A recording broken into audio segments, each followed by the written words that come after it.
Assalamualaikum warahmatullahi wabarakatuh. Hamidan syakiran lillah, salatan wa salaman ala rasulillah Muhammad ibn Abdullah wa ala alihi wa sahbihi wa mawala. Kalam bermula dengan bismillah, dilanjutkan dengan alhamdulillah. Salawat dan salam kepada Rasulullah, maka nikmat Allah semua sempurnalah sudah. Hadratul mukarramin, as-sadal a'izza, Hujjaja atau duyufu atau jamaah masjid. Apa nama masjid ini? Baitur Rahman. Masya Allah. Bait yaitu adalah rumah, Ar-Rahman yaitu adalah rumahnya Allah subhanahu wa ta'ala. Lalu kemudian kepada takmir, kepada ketua takmir masjid ini, siapa namanya? Al-Ustadz Najib. Masya Allah, tabarakallah. Mudah-mudahan sehat selalu insya-Allah. Om, berapa usia Datuk? 70. Oh, saya sangka 50. Kalau 50 berarti bisa nikah lagi. Sebelum saya ceramah, saya sebenarnya Pak mau duduk di bawah, tapi langsung dikasih kursi.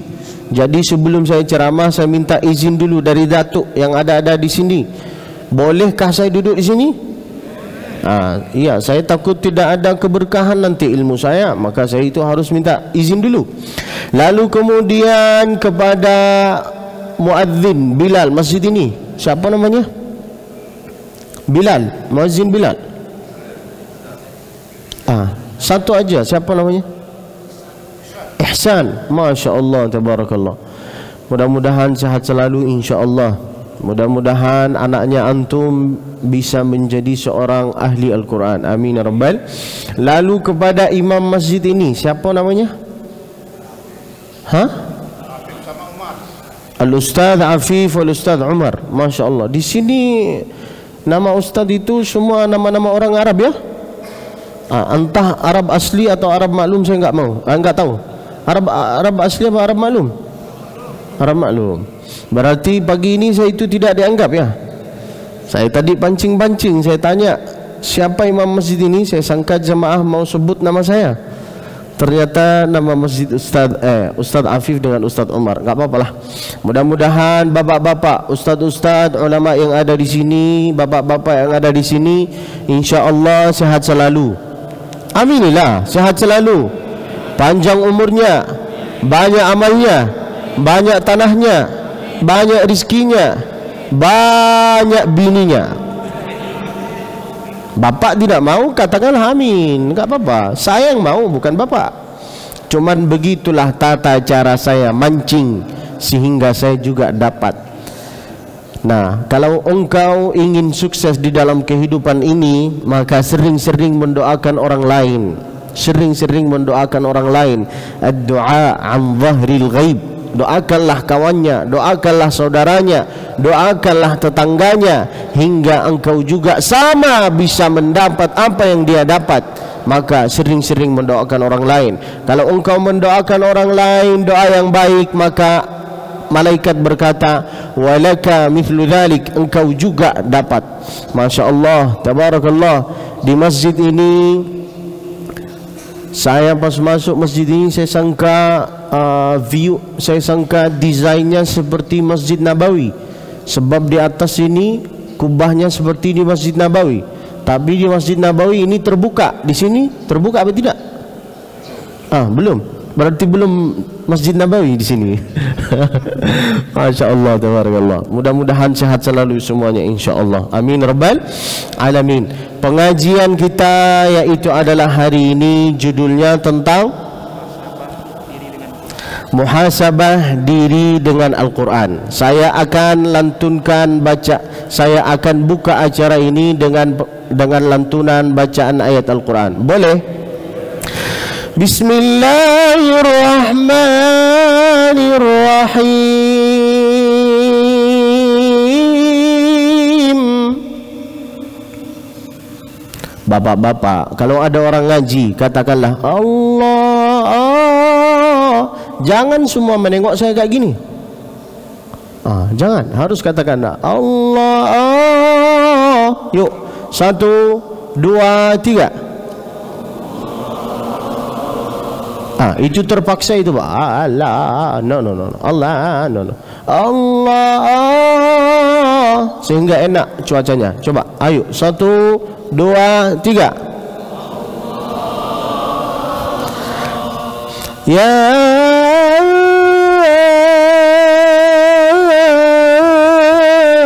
ayyuhalladzina amanu, ya ayyuhalladzina amanu dzkurullaha dzikran katsira wasabbihu bukratan wa asila.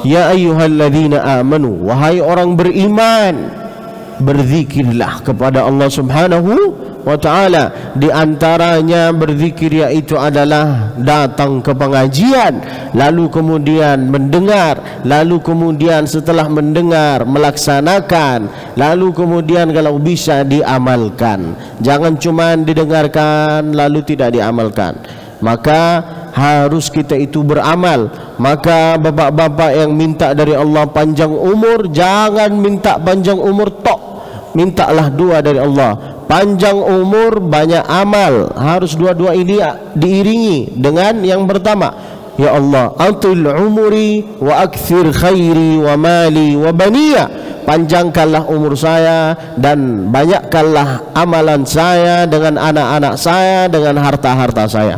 Mudah-mudahan insya-Allah kami bisa mendapat dua-dua ini insya-Allah. Amin ya rabbal. Uzkurullaha dzikran katsira, berzikirlah kepada Allah Subhanahu wa taala. Setelah itu wasabbihuhu bukratan wa asila, sering-sering beristighfar, sering-sering berzikir, sering-sering mengaji, sering-sering bersolawat. Wasabbihuhu subhanallah walhamdulillah wa la ilaha illallah wallahu akbar wa la hawla wa la quwwata illa billahil aliyyil azim. Subhanallah walhamdulillah wa la ilaha illallah wallahu akbar wa la hawla wa la quwwata illa billahil aliyyil azim. Lalu kemudian Allah berfirman di dalam Al-Quran, wal asr, demi waktu sore, innal insana lafi khusr, semua manusia yang ada di bumi ini pasti dia rugi, kecuali siapa? Illal ladina amanu wa amilus solihat wa tawasaw bil haqq wa tawasaw bis sabr. Semua yang ada di bumi ini rugi kecuali tiga: amanu wa amilus solihat wa tawasaw bil haqq wa tawasaw bis sabr. Yang pertama yaitu adalah amanu, illal ladina amanu, kecuali orang yang beriman, yang solat subuh berjamaah, yang selalu datang ke pengajian, yang selalu berkumpul berkawan sama orang-orang baik. Karena iman kita tergantung kawan. Wa kullu qarinin bil muqarani yaqtadi wa mal mar'u illa ala dini khalilih. Kawan iman kita tergantung kawan. Dia baik, kita baik. Dia setan, kita setan. Dia malaikat, kita malaikat. Kita ini tergantung kawan. Kita kalau ingin kelihatan bahwa kita ini seorang baik, harus berkawan sama orang baik. Tidak bisa kelihatan seorang baik kalau kita berkawan sama setan, tidak bisa. Maka pentinglah kita itu berkawan sama orang baik. Wa kullu qarinin bil muqarani yaqtadi. Lalu kemudian illal ladzina amanu, solatlah berjamaah. Apakah saya bisa menjaga solat saya kalau saya solat sendiri? Tidak bisa, belum tentu. dengan berjamaah ini, maka insya Allah hati kami terjaga, sikap kita terjaga, hafalan kita terjaga, iman kita terjaga. Amanu, solatlah berjamaah dulu. Setelah solat berjamaah, barulah yang lain, ngaji, istighfar, tasbih dengan solawat. Tapi kalau bisa, solatlah dulu. Tata cara menjaga solat yaitu adalah dengan dua cara. Yang pertama, anggaplah solat ini sebagai kebutuhan.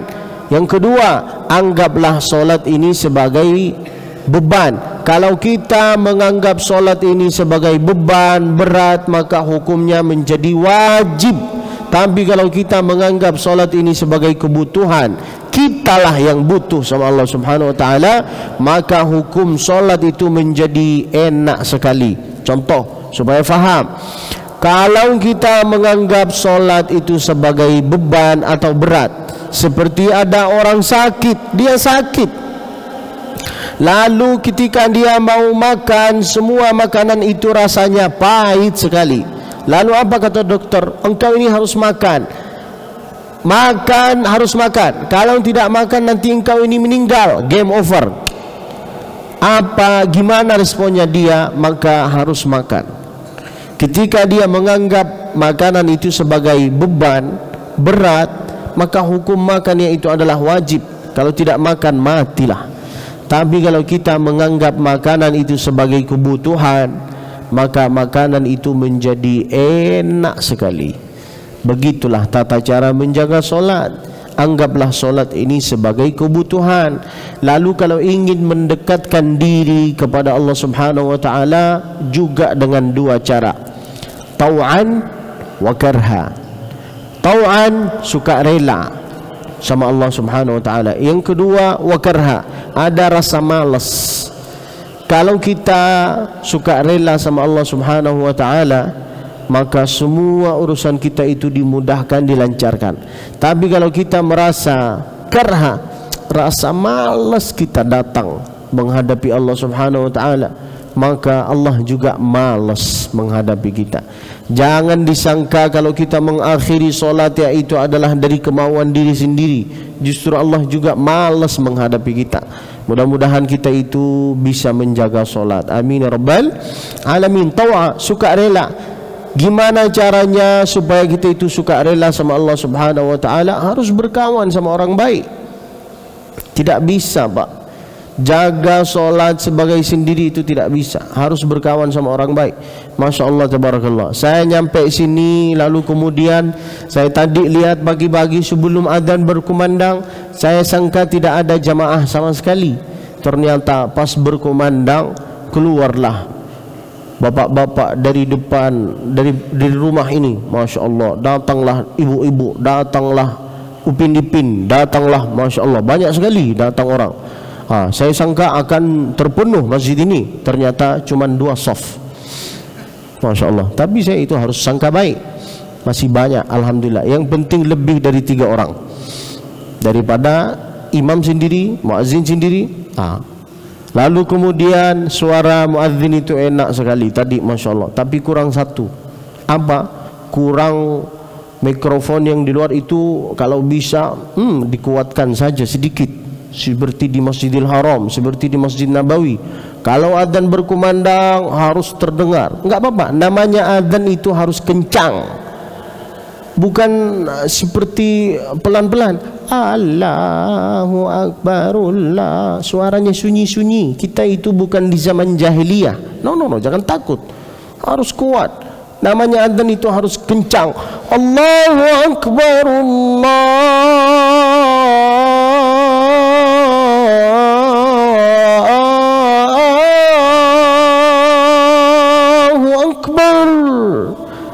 Kita ini tergantung muazzin, Pak. Kalau muazzin suaranya merdu, jamaah itu tertarik datang ke sini. Tapi kalau suara muazzin, Allah, siapa yang mau datang? Lihatlah di Masjidil Haram, lihatlah di Masjid Nabawi, suara muazzin itu enak sekali, kencang, Masya Allah, tabarakallah. Jangan takut, Pak. Giliran azan, giliran solat, suaranya dikecilin, tapi giliran ada acara pernikahan, janda yang mana yang kau senangi, suaranya dari sini sampai luar. Benar kan? Benar apa enggak? Sungsang. Giliran sholat sunyi-sunyi seperti di zaman jahiliyah. Jangan enggak gitu, harus bangga kita ini orang manusia, kita ini orang Indonesia. Indonesia negara yang mayoritas Islam. Kalau bisa, saya tidak minta dari jamaah menjadi sebagai malaikat. Saya cuma minta azan harus kencang. Lalu kemudian supaya jamaah, supaya anak-anak muda itu bisa sholat berjamaah di sini, imam itu suaranya harus merdu. Walaupun kita itu tidak faham dengan Al-Quran, Pak, kita ini orang Indonesia tidak faham dengan Al-Quran, tapi kalau suara imam itu merdu, Pak, enak sholatnya. Meskipun saya baca satu halaman, meskipun saya ditegur sama jamaah yang di belakang, tapi saya tetap baca satu halaman di rakaat yang pertama. Salat subuh rakaat pertama itu mesti agak panjang, jangan terlalu pendek. Kasihlah kesempatan bagi jamaah yang lain. Lihatlah di saya itu bukan datang sini untuk membandingkan, enggak. Maksud saya kalau bisa di saat salat, suara dalam nyala, suara luar harus nyala. Yang di dalam supaya bisa khusyuk, yang di luar supaya yang di luar itu bisa datang kemari untuk sholat subuh berjamaah. Alhamdulillahi Rabbil Alamin, Ar-Rahmanir Rahim, Maliki Yawmiddin, Iyyaka na'budu wa iyyaka nasta'in. Kalau suara imam kayak gini, Pak, faham tidak faham dengan bacaan ayat Al-Quran itu enak sekali dan bisa mendapat pahala. Itulah keindahan kemuliaan Al-Quran. Faham tidak faham dengan apa maksud ayat Al-Quran itu, kita itu dapat pahala. Maka kalau bisa, nyalakanlah suara dalam, suara luar, sehingga anak-anak muda yang suka main motor, ketika mereka mendengar suara adzan, datanglah. Saya dulu sebelum menjadi seperti sekarang penceramah, dulu di Mekah saya itu ketua geng. Sayalah yang mengumpulkan anak-anak, yuk kita main bola. Di Mekah kami main bola jam 1 malam, jam 1 malam sampai subuh. Dan kita sebelum balik ke rumah, kita keliling dulu, keliling Makkah ini seperti anak-anak muda, keliling-keliling, lalu kita mendengar suara mana yang enak, kita datang ke masjid itu. Tapi kalau suaranya tak enak, kita tak datang. Maka minta tolonglah, apalagi masjid ini bagus. Bagus masjid ini, mikrofonnya bagus, karpetnya bagus, Masya Allah, tabarakallah. Karpetnya juga tidak bau, luar biasa. Banyak masjid yang karpetnya bau. Ketika sujud, Allahu Akbar, seharusnya baca Subhana Rabbiyal A'la bihamdi, tapi tidak terbaca. Ternyata pas sujud, Allahu Akbar, Allahu Akbar, karena karpetnya bau. Tata cara supaya kita itu bisa khusyuk di dalam sholat dengan 2 cara paling minim. Yang pertama, suara imam itu harus merdu. Yang kedua, karpet itu harus harum. Baru kita itu bisa khusyuk. Saking khusyuknya sampai tertidurlah kita. Tapi di sini alhamdulillah tidak tertidurlah. Begitulah tata cara supaya kita itu bisa khusyuk di dalam sholat. Wal asr, semua demi waktu sore, innal insana lafi khusr, semua akan rugi, illa alladhina amanu, kecuali orang yang beriman, yang solat subuh berjamaah. Gimana cara menjaga solat? Seperti yang saya sampaikan. Lalu kemudian pentingnya kita itu harus berkawan sama orang baik, sehingga iman kita itu makin kuat. Lalu kemudian hafalan kita itu terjaga. Saya, Pak, datang dari Indonesia baru ini. Lalu kemudian saya datang dari Makkah, alhamdulillah hafal 30 juz. Nyampe Indonesia ini hilanglah 4 juz. Mengapa hilang? Sebab saya itu naik pesawat terus. Di pesawat ada pramugari pakai rok pendek, dilihat haram, enggak dilihat kapan lagi. Kapan lagi saya lihat kayak gitu. Lalu kemudian kadang-kadang pramugari itu mancing-mancing saya. Saya sudah duduk, saya kalau jalan-jalan Pak enggak pakai jubah Pak, saya pakai jeans. Karena saya masih muda. Saya masih muda Pak. Usia saya 27. Saya kelahiran 1996. Masih cute, masih imut, masih muda, masih ganteng, masih berlaku. Bapak-bapak yang punya anak, kalau ingin mendapat menantu, bolehlah sama saya. Kalau bapak tidak mau, saya juga tidak mau. Enggak apa-apa. Bapak jual mahal, saya bisa lebih mahal. Jangan sok-sokan. Bercanda Pak. Lalu kemudian ngajilah. Setelah solat berjamaah, yaitu adalah ngaji. Pentingnya kita itu ngaji. Semua akan rugi di dunia ini Pak, kecuali 3. Siapa? Al-mahdzuzuna thalatha, yang beruntung di dunia ini yaitu adalah 3. Yang pertama, man tarakad dunya qabla an tatrukahu. Yang kedua, man barra walidayhi qabla an yufariqahu. Yang ketiga, man arda khaliqahu qabla an yalqah. Itulah 3 ini yang beruntung di dunia ini. Yang pertama, man tarakad dunya qabla an tatrukahu, yang bisa melepaskan dunia ini sebelum dunia melepaskan dia. Maksudnya apa di situ? Yaitu adalah sebelum engkau meninggal harus beriman dan beramal soleh. Wa amilus solihat, yaitu adalah paling minim ngaji. Banyak orang yang Masya Allah istighfarnya luar biasa, solawatnya luar biasa, solatnya luar biasa, tapi untuk mengaji itu males sama sekali. Benar kan Pak? Seafdal dzikir yaitu adalah afdalul dzikri, yaitu adalah tilawatil Quran. Setelah membaca Al-Quran, barulah baca zikir yang lain. Karena Google Maps-nya untuk masuk ke surga yaitu adalah Al-Quran. Macam mana mau nyampe surga kalau tidak pernah ngaji? Ngaji. Kalau ada orang malas untuk buka Al-Quran, baru buka Al-Quran. Ini contoh Al-Quran. Atau di sini ada Quran? Tak, tolong ambilin Bang. Masya Allah, di masjid ini saya dikasih mejanya seolah-olah meja makan, tapi tidak ada makanan. Berarti meja ujian ini, bukan meja makanan. Kalau ada orang yang malas buka Al-Quran, bosan buka Al-Quran, baru buka Al-Quran, nah muncullah perasaan ngantuk, malas, bosan. Kalau muncul 3 perasaan ini, 1 kali, 2 kali, 3 kali wajar. Tapi kalau sering muncul perasaan itu, berarti hati ini sudah gelap. Dikuncilah oleh Allah Subhanahu wa ta'ala. Lahum qulubun la yafqahuna biha. Punya hati, tapi serasa tidak punya hati. Itu apa artinya? Yaitu adalah tidak membedakan mana uang halal, mana uang haram.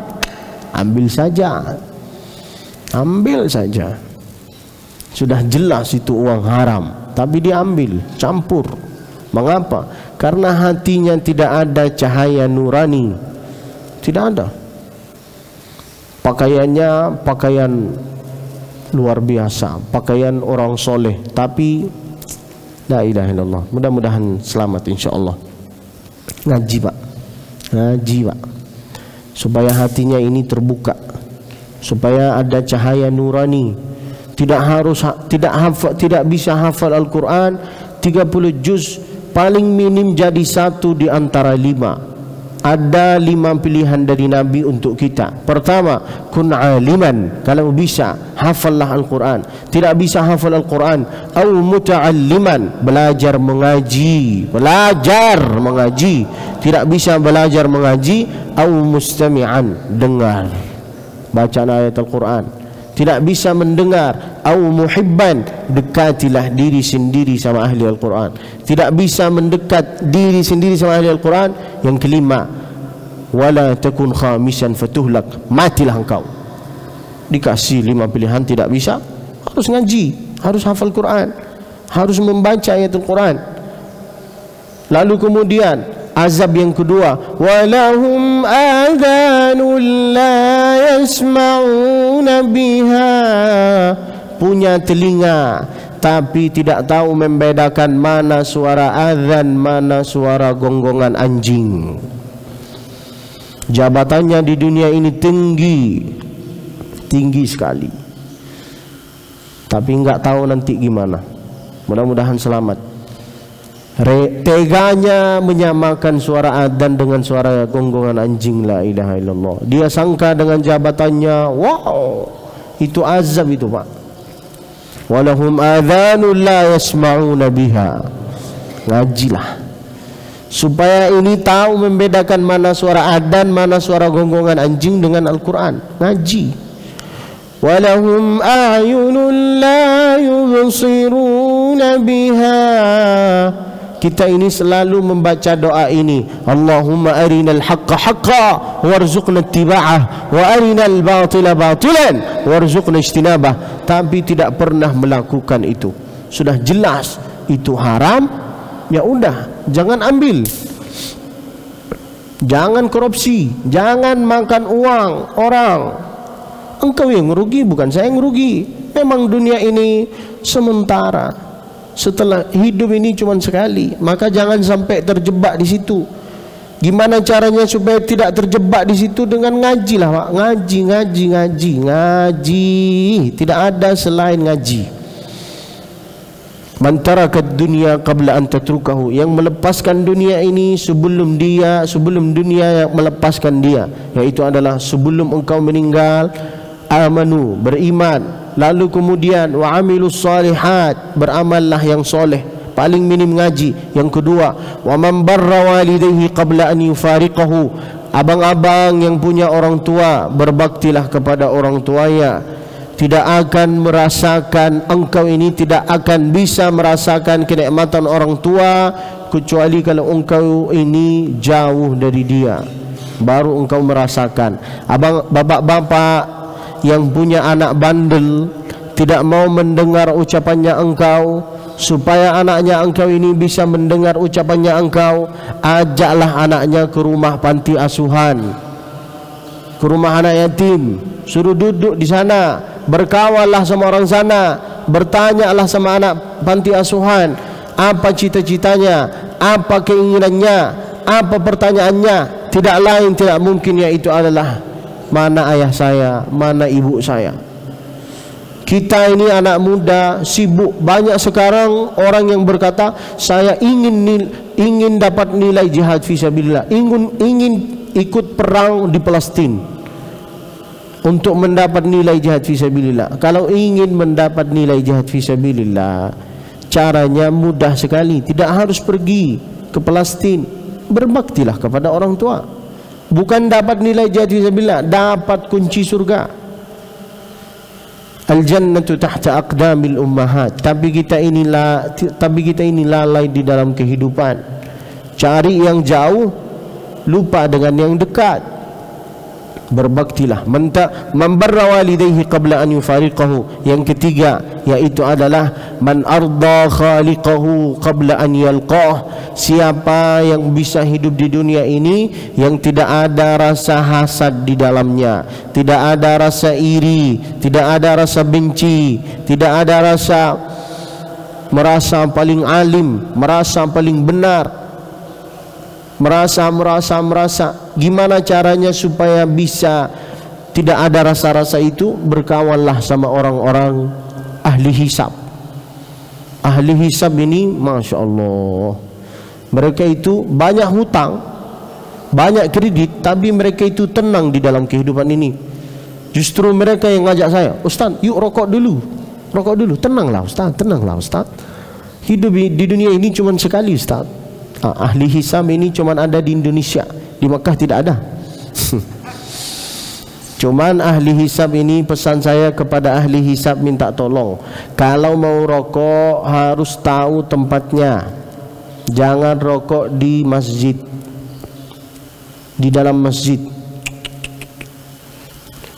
di halaman masjid. Jangan. Ini rumah Allah.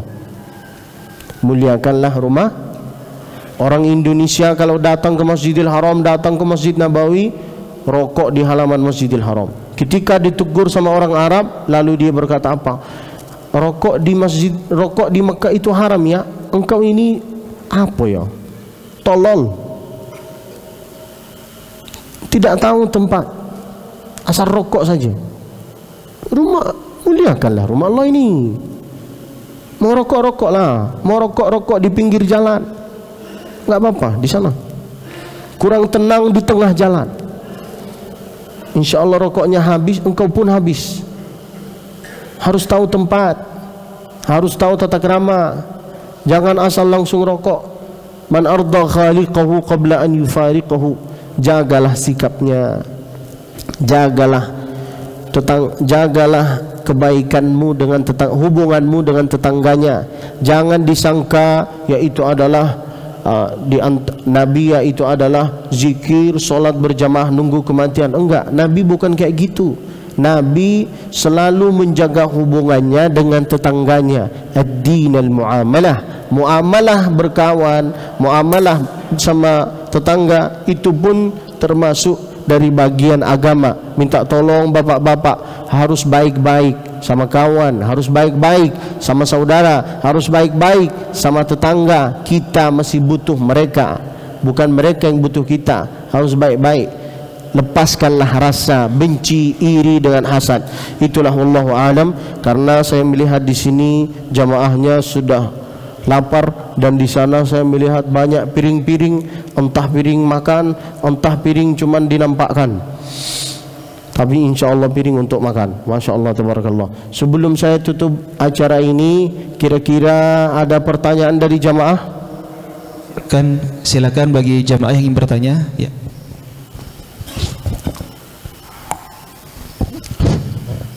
Terima kasih. Assalamualaikum warahmatullahi wabarakatuh. Waalaikumsalam. Pak Ustadz, terkait dengan memakmurkan masjid ini kan ada yang terkenal ayat At-Taubah 17-18 itu Pak Ustadz kan. Misalnya ayat 17 itu maka nalil musyrikina ayyamu masjidallah. Tidak mungkinlah atau tidak pantas atau tidak akanlah orang-orang yang ada kemusyrikan di dalam hatinya itu untuk memakmurkan masjid, untuk datang ke masjid. Kira-kira beri kami pencerahan maksud ayat ini Pak Ustadz. Terima kasih. Assalamualaikum warahmatullahi wabarakatuh. Waalaikumsalam warahmatullahi wabarakatuh. Pertanyaan yang pertama, mengapa surat At-Taubah itu tidak bermula dengan Bismillah? Karena di situ bercerita tentang musyrikin.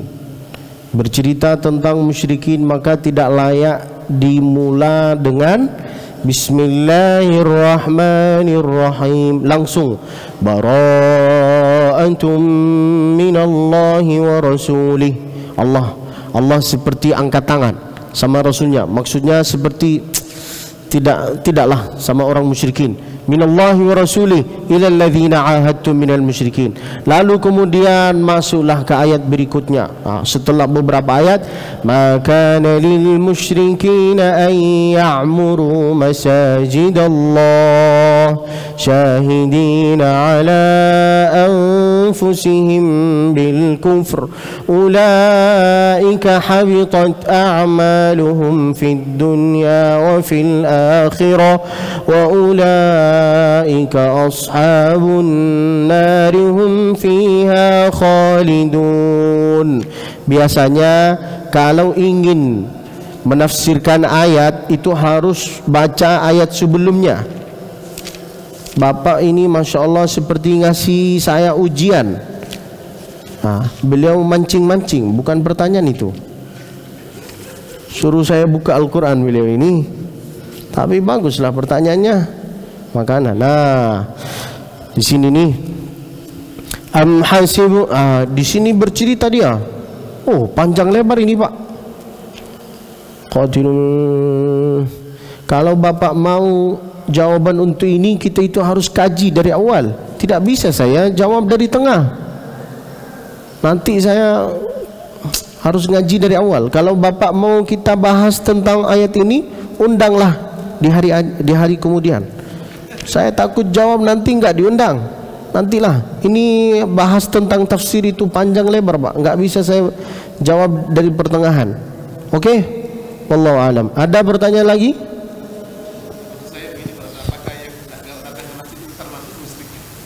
Hah? Oh, jangan kayak gitu, Pak. Ngeri sekali, Pak. Jangan. Ngeri sekali. Mungkin dia itu tidak datang ke masjid karena dia itu mungkin laki-laki soleha. Harus sangka baik, Pak. Oke. Jangan langsung musyrik. Nabi bukan kayak gitu. Nabi itu tidak rela melihat umatnya masuk ke neraka. Itu Nabi. Apalagi kita. Belajarlah lapang dada dari Nabi. Rabbi syrahli wa yassirli wahlul uqdatan. Nabi aja tidak rela melihat umatnya masuk neraka. Di situ pelajaran bagi kita bahwa minta tolong, lapang dada. Nabi berkata gini, syafaati li ahli al-kaba'ir min ummati. Syafaatku untuk orang yang dosanya besar. Apakah ada dosa? Apakah ada ulama yang berkata dosa itu terbagi dua. Ada dosa kecil, ada dosa besar. Tapi kalau bagi saya dosa itu semua sama. Tidak besar, tidak kecil. Karena yang kecil bisa mengumpulkan besar. Benar kan, Pak? Nah, maka kalau bisa berkawanlah sama orang baik sehingga lapang dada. Ngeri Bapak ini langsung musyrikin katanya. Nabi setelah selesai sholat langsung Nabi melihat ke belakang. Nabi itu kalau salaman kayak gini. Di saat Nabi sholat, Nabi kalau salaman kayak gini, Assalamualaikum warahmatullah, Assalamualaikum warahmatullah. Dua pipi ini harus nampak, Pak. Dua pipi ini harus nampak kalau salaman. Kita kalau salaman kayak gini, Assalamualaikum warahmatullah. Di sini tidak ada suara. Ada yang Assalamualaikum warahmatullah, Assalamualaikum warahmatullah. Engkau ini terpaksa menjadi imam bagaimana? Jangan kayak itu. Dua-duanya harus ada suara. Kapan di sini ada suara, kapan di sini tidak ada suara? Kalau sholat jenazah. Kalau sholat jenazah cukuplah satu salam. Setelah kita takbir 4 kali, Allahu Akbar Al-Fatihah, Allahu Akbar Salawat Nabi, Allahu Akbar Allahumma gfirli warham, Allahu Akbar Allahumma la tahrimna ajrahu wa la taftinna ba'd. Assalamualaikum warahmatullah. Cukuplah satu salam. Itu kalau sholat sunnah. Tapi kalau sholat fardu, dua-duanya itu harus terdengar suaranya. Assalamualaikum warahmatullah. Dua pipi ini harus nampak. Ketika Nabi setelah selesai sholat, langsung Nabi menghadapi jamaah dengan dua cara. Cara yang pertama, panduk yang apa ini bahasa Indonesia? Bahu yang kanan ini dikasih kepada jamaah, lalu dia menghadap sana. Itu Nabi kalau sudah selesai sholat. Cara yang pertama. Yang kedua, langsung dia menghadapi jamaah kayak gini. Lalu Nabi bertanya, asyahidun fulan, asyahidun fulan, asyahidun fulan. Mana ini? Mana ini? Mana tetangga ini? Mana ini? Mana ini? Mana ini? Itu pelajaran bagi kita bahwa imam harus kenal sama tetangganya. Dan imam harus memandang jamaahnya. Tapi imam kita setelah selesai sholat,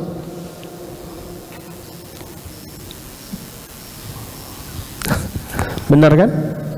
Harus memandang. Dan kalau bisa senyumlah. Tadi setelah selesai sholat, saya memandang jamaah. Tapi ada jamaah yang lagi istighfar, ada jamaah yang melihat saya kayak gini. Di hati saya, apa salah saya ini? Kok dia melihat saya kayak gini? Senyumlah, senyum. Kalau datang ke masjid itu senyum. Maka minta tolong, jangan, maaf ya Pak, jangan tersinggung ya, jangan langsung berkata musyrikin. Kita itu harus sangka baik. Mungkin laki-laki yang belum datang ke sini, tetangga-tetangga yang belum datang ke sini, mungkin mereka laki-laki solehah, kita laki-laki soleh. Wallahu alam. Ada pertanyaan terakhir, yang ketiga? Silakan.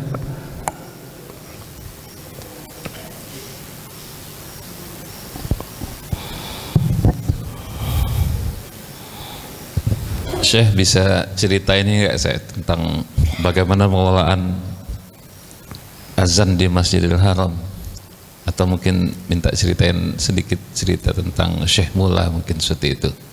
Bagaimana apa? Bagaimana pengelolaan azan ya? Maksudnya itu azan di Masjidil Haram itu kan yang sering kami dengar itu dikumandangkan oleh Syekh Mula. Terus? Jadi kaderisasinya gimana itu? Ya, pengelolaan azan di Masjidil Haram. Yang kedua, apa maksud, kalau salah ada hadis yang bacalah Quran itu dengan suara terbaikmu. Mohon penjelasan dikit. Waalaikumsalam warahmatullahi wabarakatuh. Saya jawab pertanyaan yang kedua. Kalau mau baca Al-Quran, bacalah dengan suara yang terbaik. Hadisnya ada, man lam yataghanna bil Qur'ani falaysa minna. Siapa yang membaca Al-Quran lalu tidak diiringi dengan suara yang merdu, maka dia bukan dari golongan kita. Maka itu pelajaran bagi kita, bapak-bapak, adik-adik, abang-abang, harus belajar untuk latihan-latihan untuk suaranya sehingga suaranya merdu. Kalau ngaji jangan seperti seolah-olah itu terpaksa. Ada bapak-bapak atau ada laki-laki yang bacanya kayak gini, yubashshirum rabbum birahmatin min wa ridwan wa jannatin lahum fiha na'imun muqim khalidina fiha abada innallaha 'indahu ajrun 'azim ya walladzina amanu. Itu bacaan yang kurang sukalah. Kalau baca Al-Quran harus dengan hurufnya yang bagus, makharijnya, gunnahnya, tajwidnya. Yubashshiruhum rabbuhum birahmatin minhu wa ridwanin wa jannatin lahum fiha na'imun muqim khalidina fiha abada. Harus dengan suara yang merdu. Itu pertanyaan untuk jawaban yang itu jawaban untuk pertanyaan yang kedua. Pentingnya kita itu harus latihan. Jangan malu, Pak. Lalu kemudian pertanyaan yang pertama, bagaimana mengelola azan di Masjidil Haram?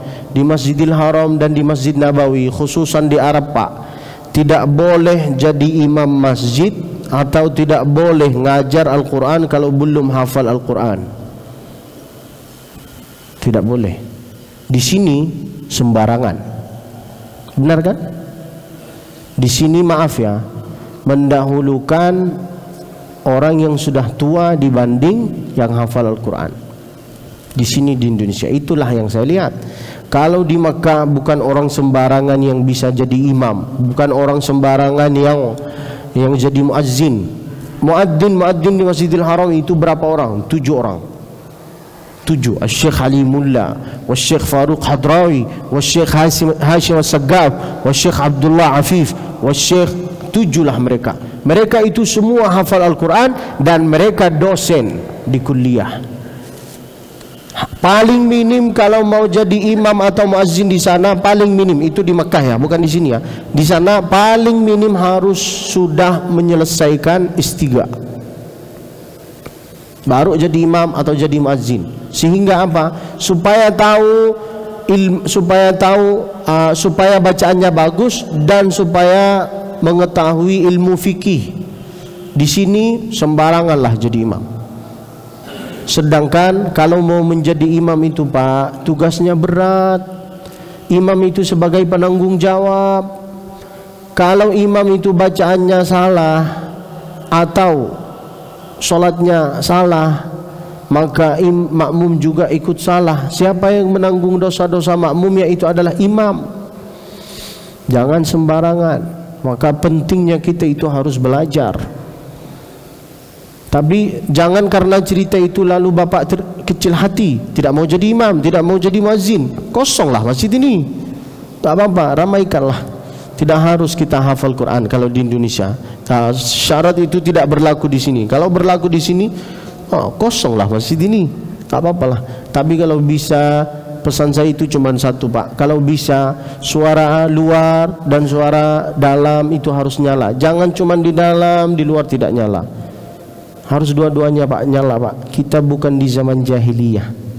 Jangan ada rasa takut. In tansurullah, siapa yang membela agama Allah ini, paling di antara minim untuk membela agama Allah, yaitu adalah suara adzan, suara solat. In tansurullah yansurkum wa yuthabbit aqdamakum. Kalau di Makkah, kalau mau jadi imam itu harus hafal Quran dan mengetahui ilmu fikih. Harus, Pak. Kalau di sini mayoritas Syafi'i, maka siapapun yang datang ke sini harus ikut aturan sini, yaitu adalah pakai basmalah, pakai kunut. Sebelum saya jadi imam di sini, tadi saya tanya, di sini pakai kunut apa tidak? Di sini pakai basmalah apa tidak? Di sini pakai zikir apa tidak? Jangan mentang-mentang engkau ini datang dari luar negeri, datanglah dari Makkah, yang di Makkah mazhab Hambali, lalu mazhab Hambali dipakai di sini. Itu salah. Itu tidak faham dengan ilmu fikih. Itu namanya sungsang. Iya, lihatlah Imam Sudes. Imam Sudes itu, Pak, beliau mazhabnya Hambali. Tapi ketika datang ke Masjid Istiqlal, ketika beliau jadi imam, Allahu Akbar, beliau baca basmalah dengan suara jahar. Bismillahirrahmanirrahim.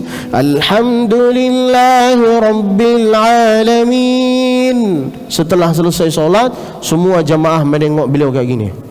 Ini kenapa baca bismillah?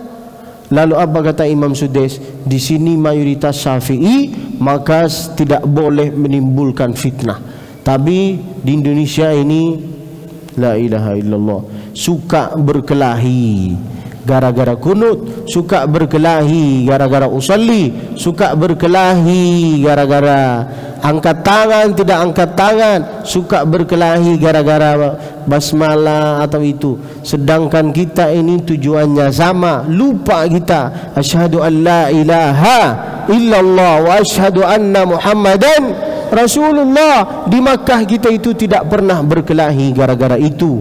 Tapi di Indonesia, ulama sama ulama, ustaz sama ustaz, seharusnya kita itu menyatu, Pak, bukan saling menjelekkan. Uniknya di mana, lucunya di mana di Indonesia ini, sesama orang Indonesia tapi tidak sepakat, sungsang. Sepakatlah. Lucu, saya lihat mereka itu, apa ini? Orang Indonesia sesama orang Indonesia berkelahi. Di Makkah itu tidak pernah berkelahi. Semua mazhab ada, semua ulama ada, tapi sepakat. Di sini Makkah, di sini Saudi Arabia, pakailah mazhab Hambali. Kalau ada orang yang solatnya tidak pakai mazhab Hambali, dia pakai mazhab Syafi'i, itu didatangi. Kenapa engkau bikin fitnah? Kenapa engkau pakai gini? Didatangi. Ilmu itu memang bagus, tapi untuk pengajian jangan dilaksanakan di sini. Menimbulkan fitnah. Bukan semua yang faham tentang agama. Ada jamaah awam. Benar kan, Pak? Andai saya jadi Kementerian Agama di Indonesia, andai saya tulis di sini mayoritas Syafi'i, pakailah Syafi'i. Jangan pakai Hambali, jangan pakai Maliki, jangan pakai Hanafi. Jangan menimbulkan fitnah. Itulah, sepakatlah kalian supaya negara Indonesia ini maju seperti Malaysia, Brunei, Singapura. Indonesia ini tidak maju-maju. Maju sekali, mundur dua kali. Benar kan? Gara-gara kita ini merasa paling benar, merasa paling wow, sayalah. Buanglah perasaan itu, Pak. Satulah. qawi junudana, wahid sufufana, wahid kalimatana. Itulah, saya tidak harus bahas-bahas yang panjang. Intinya pesan saya satu, kalau bisa harus kencang suara solat. Oke Pak? Suara dalam, suara luar. Kita bukan di zaman jahiliyah. Jangan takut. Giliran goyang sampai luar, dan tidak harus mengurus izin. Benar kan? Tapi giliran solat sunyi-sunyi. Wallahu a'lam wa ilmuhu atam.